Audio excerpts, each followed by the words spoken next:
नमस्कार प्यारे विद्यार्थियों, मरुधर महाविद्यालय की ऑनलाइन कक्षाओं में आपका स्वागत है। बीएससी पार्ट फर्स्ट ईयर की फिजिक्स के बारे में हम अध्ययन कर रहे थे। लास्ट क्लास में हमने डिस्कस किया था कि जो आपकी यूनिवर्सिटी है मत्स्य यूनिवर्सिटी, उसके अकॉर्डिंग आपका सिलेबस क्या है, आपकी कितनी बुकें चलती हैं, उसमें एग्जाम पैटर्न कैसा है और उसमें मार्किंग किस हिसाब से होती है, ये बातें हमने की थी। तो डियर स्टूडेंट्स, आपको ये तो पता ही होगा कि आपके फिजिक्स में 3 बुक का अध्ययन किया जाता है। कौन कौन सी का? सबसे पहले मैंने बताया था आपको कि मैकेनिक्स चलती है आपकी, जिसे हम कहते हैं यांत्रिकी फिजिक्स, यांत्रिकी भौतिकी, ठीक है। दूसरी बुक थी इलेक्ट्रोमैग्नेटिक ईएमटी यानी कि विद्युत चुंबकीय फिजिक्स, विद्युत चुंबकीय भौतिकी। तीसरी अपनी बुक है ऑप्टिक्स यानी कि प्रकाशिकी। बुकों के बारे में कंप्लीट मालूम चला। सबसे पहले आपको ये पता होना चाहिए कि हम पढ़ेंगे क्या क्या। भाई सब्जेक्ट फिजिक्स पढ़ रहे हैं, उसमें कौन कौन सी बुक हमारे को परचेज करनी है। सबसे पहली बुक है mechanics, first paper, second paper है ईएमटी, थर्ड पेपर आपका होता है ऑप्टिक्स। तीनों पेपरों की बात हुई। उसके बाद की जो बात है हम अध्ययन करेंगे आज, जो आपका सेकेंड पेपर है इलेक्ट्रोमैग्नेटिक फिजिक्स। कौन सा? Electromagnetic physics.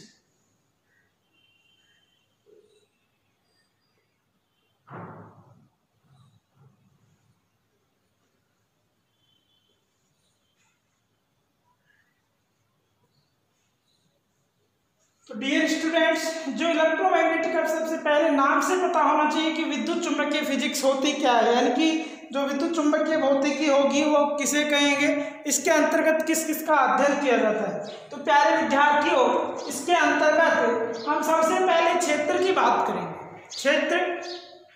क्षेत्र क्या होता है, किसे कहते हैं, क्षेत्र को कितने भागों में डिवाइडेशन किया गया है। उसके बाद में मैंने कल भी आपको बात की थी कि क्षेत्र को परिभाषित करने के लिए हमारे को फिजिकल क्वांटिटी की आवश्यकता होती है। किसकी आवश्यकता होती है? Physical quantity. अभी फिजिकल क्वांटिटी क्या होती है भाई? हम बात करें फिजिकल क्वांटिटी यानी भौतिक राशि। फिजिकल, सबसे पहले डिपेंडेंट किस पे है? Physical quantity.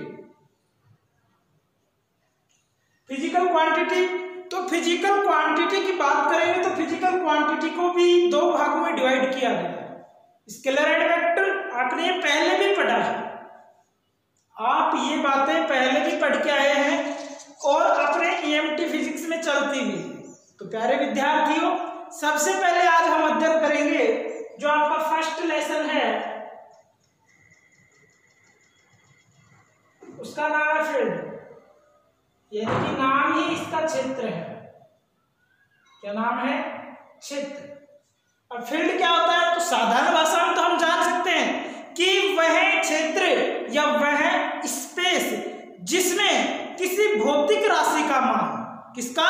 किसी भौतिक राशि का मान प्रेक्षण बिंदु के निर्देशांकों पर निर्भर करे। किस पर निर्भर करे? प्रेक्षण बिंदु के निर्देशांकों पर। अब देखो, अपन साधारण बात करें, प्रेक्षण बिंदु क्या हो गया भाई? देखो, जो वर्ड आता है उसको क्लियर करें। प्रेक्षण बिंदु क्या होता है? जो हम कह सकें कि मानव का एक लक्ष्य। भाई जैसे कोई डायग्राम होता है और हम निकालते हैं कि माना ये क्या है? प्रेक्षण बिंदु। इसको क्या माना है? P मान लिया। इसके निर्देशांक कोऑर्डिनेट क्या होंगे? माना x y z होंगे, ऐसे मानते हैं। तो हम यदि सिंपल सी बात करें तो एक रूम है, माना कोई रूम है जिसकी लेंथ और विड्थ क्या है? 60/40 है, यानी कि 40/60 का कोई रूम है। और हमारे को कोई कहे कि एक पंक्ति में इतनी सीटें हैं और 5 स्तंभ में इतनी सीटें हैं, तो कितने विद्यार्थी इसमें आ सकते हैं? यानी कि उस क्षेत्र की बात हो गई ना कि भाई इस तरह भी माना ऐसे 10 विद्यार्थी बैठे हैं, ऐसे 10 विद्यार्थी बैठे हैं, दोनों को कैलकुलेट करके निकाल सकते हैं कि कितना क्षेत्र होगा। उसी प्रकार फिजिक्स में क्षेत्र को किस रूप में परिभाषित किया गया है कि यह भौतिक राशि पर डिपेंड होता है, और जो भौतिक राशि होती है क्या, जो फिजिकल क्वांटिटी होती है, जैसे इसको परिभाषित करने के लिए हम लिखेंगे कि वह क्षेत्र या स्पेस जिसमें किसी भौतिक राशि का मान, किसका, भौतिक राशि। अब भौतिक राशि कौन कौन सी होती है, अदिश एंड सदिश, अदिश और सदिश राशि किसके निर्देशांकों पर निर्भर करें, प्रेक्षण बिंदु के निर्देशांकों पर निर्भर करें तो उसे भौतिक राशि का क्षेत्र कहलाता है। वह सबसे पहली बात फील्ड, व्हाट इज फील्ड, क्षेत्र। परिभाषित करने के लिए क्या लिखेंगे कि वह स्पेस जिसमें, वह स्पेस, स्पेस का मतलब होता है आकाश, वह स्पेस जिसमें किसका मान, भौतिक राशि का मान, जिसमें भौतिक राशि का मान किस पर निर्भर करे, भौतिक राशि का मान किस पर निर्भर करे, प्रेक्षण बिंदु के निर्देशांकों पर निर्भर करे, प्रेक्षण बिंदु के निर्देशांकों पर निर्भर करे। क्या बताया है कि वह स्पेस जिसमें किसी भौतिक राशि का मान प्रेक्षण बिंदु के निर्देशांकों पर निर्भर करे उसे भौतिक राशि का क्षेत्र कहलाता है, उसे भौतिक राशि का क्या कहलाता है, क्षेत्र कहलाता है। डियर स्टूडेंट्स, यहां तक किसी को दिक्कत, परिभाषित हुआ क्षेत्र, भाई समझे कुछ कि वह क्षेत्र या स्पेस जिसमें किसी भी फिजिकल क्वांटिटी का मान किस पर निर्भर करे, प्रेक्षण बिंदु के निर्देशांकों पर निर्भर करे, उसे क्या कहेंगे, फील्ड कहा जाता है। किसका, उसे भौतिक राशि का जिसका मान निकाले रहे हैं। तो प्यारे विद्यार्थियों, ये तो हो गई आप इसकी परिभाषा। अब इसको दो भागों में विभाजित किया गया है। फर्स्ट होता है अदिश क्षेत्र, अदिश क्षेत्र, इसे स्केलर फंक्शन भी कहा जाता है। क्या कहा जाता है, स्केलर फंक्शन, स्केलर फंक्शन या फील्ड। फंक्शन का मतलब फलन हो जाएगा, फील्ड का मतलब क्षेत्र हो जाएगा, ठीक है। अब इसको किस रूप में परिभाषित करेंगे कि वह क्षेत्र या आकाश जिसके किसी बिंदु के निर्देशांकों में बदलाव करने पर अदिश राशि का जो परिमाण होगा उसमें भी बदलाव हो।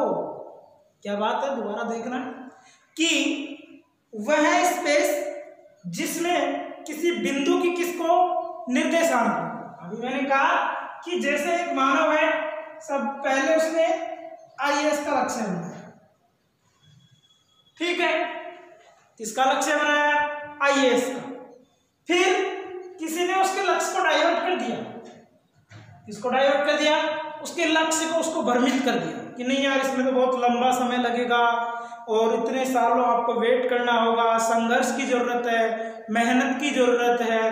तो इसके लक्ष्य को किसी ने परिवर्तित करना चाहा और ये खुद भी चेंज हो गया।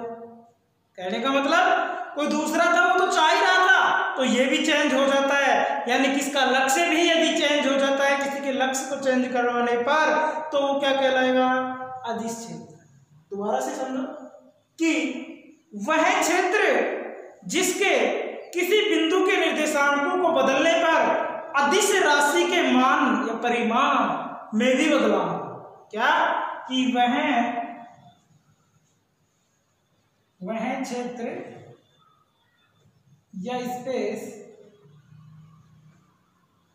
जिसके किसी बिंदु के निर्देशांकों में, जिसके किसी बिंदु के निर्देशांकों में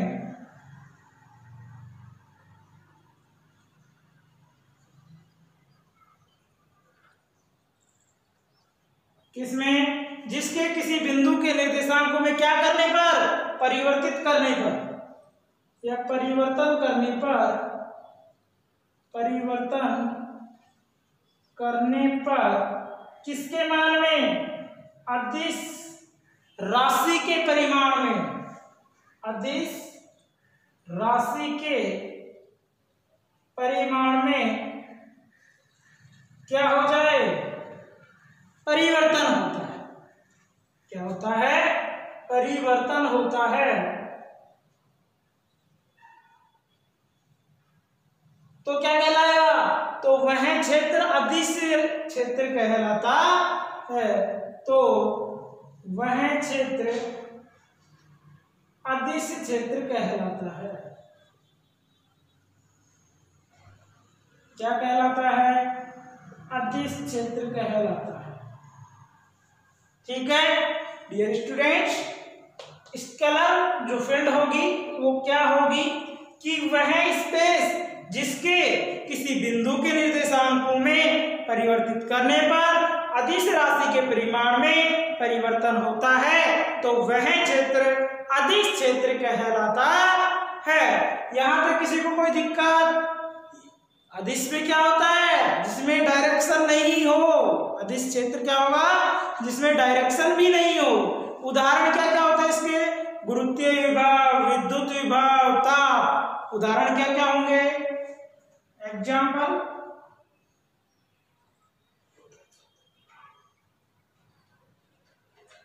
गुरुत्वीय विभव, विद्युत विभव, ताप आदि। ठीक है। उसके बाद यानी कि किसी अदिश क्षेत्र के अंदर हम माना कोई पी बिंदु लेते हैं। क्या लें? पी बिंदु लें, यानी कि प्रेक्षण बिंदु पी लें, तो उस अदिश राशि का मान फाई हो। क्या हो? फाई हो। तो कैसे व्यक्त करेंगे उसको? यानी कि आप क्या लिखोगे? माना, क्या माना है हमें? अदिश क्षेत्र के अंदर माना अदिश क्षेत्र में कोई प्रेक्षण बिंदु क्या है? P है, तथा अदिश राशि का मान क्या है? फाई है। तो किस रूप में व्यक्त करेंगे? Phi equal to phi x y z. ये कार्टेशियन कोऑर्डिनेट, यानी कोऑर्डिनेट होता है एक्स वाई जेड, निर्देशांक। किसी बिंदु P है, उसके निर्देशांक एक्स वाई जेड दिए गए हैं। तो प्यारे विद्यार्थियों, यहाँ तक किसी को कोई दिक्कत?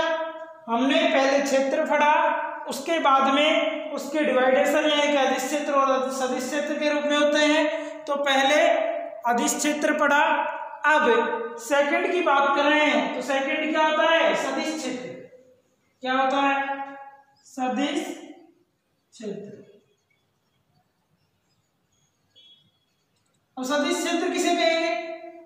यानी कि यदि किसी क्षेत्र के बिंदु P के निर्देशांकों में परिवर्तन किया जाए। किसमें? कहने का मतलब यह है इसका कि कोई भी क्षेत्र है, उसमें कोई निर्देशांक बिंदु हो, प्रेक्षण बिंदु, कोई प्रेक्षण बिंदु क्या है? P है, उसके निर्देशांक है एक्स वाई जेड, उनमें परिवर्तन किया जाए तो किसी सदिश राशि के, किसके? सदिश राशि के दिशा या परिमाण अथवा दोनों में बदलाव होता है, तो वह क्षेत्र सदिश क्षेत्र कहलाता है। क्या कह रहा है कि यदि किसी क्षेत्र के कोई बिंदु P प्रेक्षण बिंदु है, उसके निर्देशांक एक्स वाई जेड हैं, उनमें चेंज करने पर, परिवर्तन करने पर किसी सदिश राशि के दिशा, परिमाण अथवा दोनों में परिवर्तन होता है, तो वह क्षेत्र सदिश क्षेत्र कहलाता है। यदि किसी क्षेत्र के बिंदु, यदि किसी क्षेत्र के बिंदु P, कौन सा बिंदु है? P के निर्देशांकों में परिवर्तन किया जाए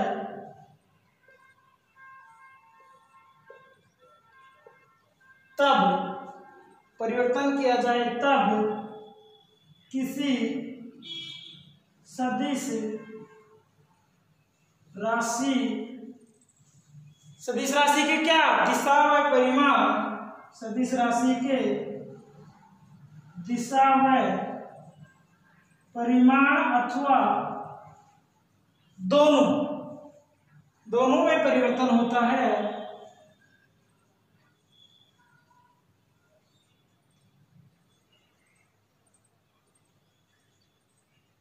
तो वह क्षेत्र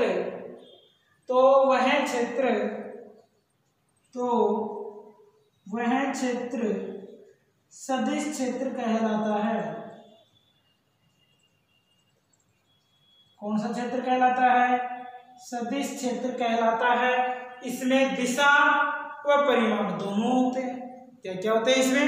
दिशा और परिमाण। इसको किस रूप में व्यक्त किया जाता है?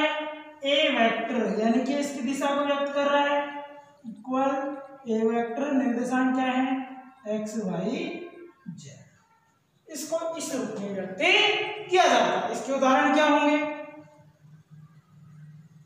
वेलोसिटी, फोर्स, ईटीसी, वेग, बल आदि। तो प्यारे विद्यार्थियों, आज हमने क्षेत्र पढ़ा, क्षेत्र के भागों के बारे में अध्ययन किया। कल हमारा टॉपिक स्टार्ट होगा ग्रेडियंट ऑफ स्केलर फंक्शन, अदिश क्षेत्र की प्रवणता क्या होती है। Very very important of your exam, आपके यूनिवर्सिटी एग्जाम की दृष्टि से बहुत महत्वपूर्ण है अदिश क्षेत्र की प्रवणता। स्केलर फंक्शन या ग्रेडियंट ऑफ स्केलर फंक्शन साधारण सी बात है। इसको सबसे पहले हम परिभाषित करेंगे, उसके बाद इसका डायग्राम बनाएंगे। डायग्राम में जो दिया गया होगा उसका वर्णन करेंगे, उसके बाद उसकी डेफिनेशन लिखेंगे।